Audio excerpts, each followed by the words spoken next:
téléspectateurs, bonjour et bienvenue.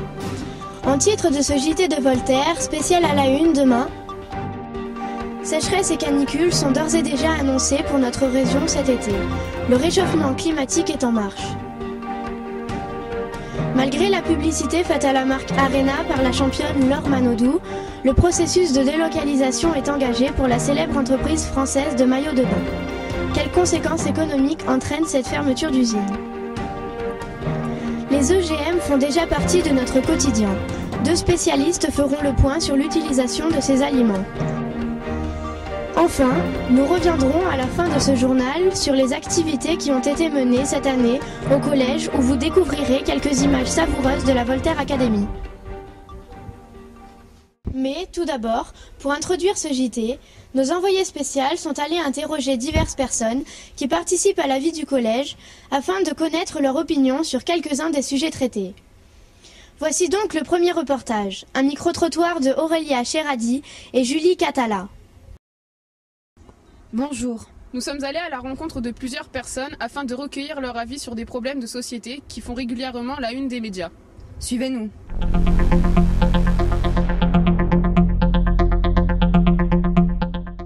Venez. Lorsqu'on vous parle de réchauffement de la planète, ça vous inspire quoi?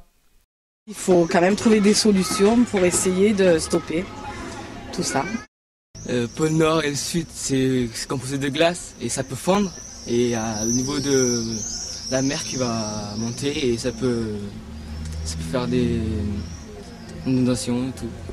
Mais je suis concernée parce que figurez-vous que je suis originaire d'un pays du Nil et que ce petit archipel des Petites Antilles risque d'être submergé à cause de ça. Donc je suis très impliquée.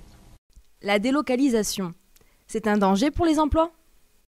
Je pense que c'est bien pour les entreprises. C'est moins cher et tout, on produit plus de produits, mais pour les employés, c'est des pauvres, quoi. Ils se trouvent en chômage et tout. On va dire que c'est plutôt politique qu'économique, a priori. C'est vrai. Après, est-ce qu'on peut faire des commentaires C'est vrai aussi. On est tout petit. C'est un gros problème, ça aussi, en espérant que le nouveau gouvernement va remédier un peu à tout ça. La grippe aviaire, ça vous inquiète? Ce sont des questions optimistes. Oui, on en a beaucoup parlé, passé un moment. Là, c'est vrai qu'on en parle un peu moins. Je ne sais pas où ça en est. Je ne sais pas. Je risque de mourir. J'ai un époux et un fils qui ont participé cette semaine à une réunion là-dessus et ils ont pris conscience des problèmes que ça pose, du risque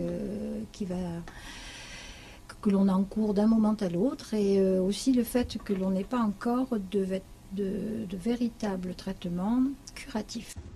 Comme vous avez pu le remarquer, les gens sont particulièrement sensibles à ces problèmes et sont inquiets de la situation actuelle.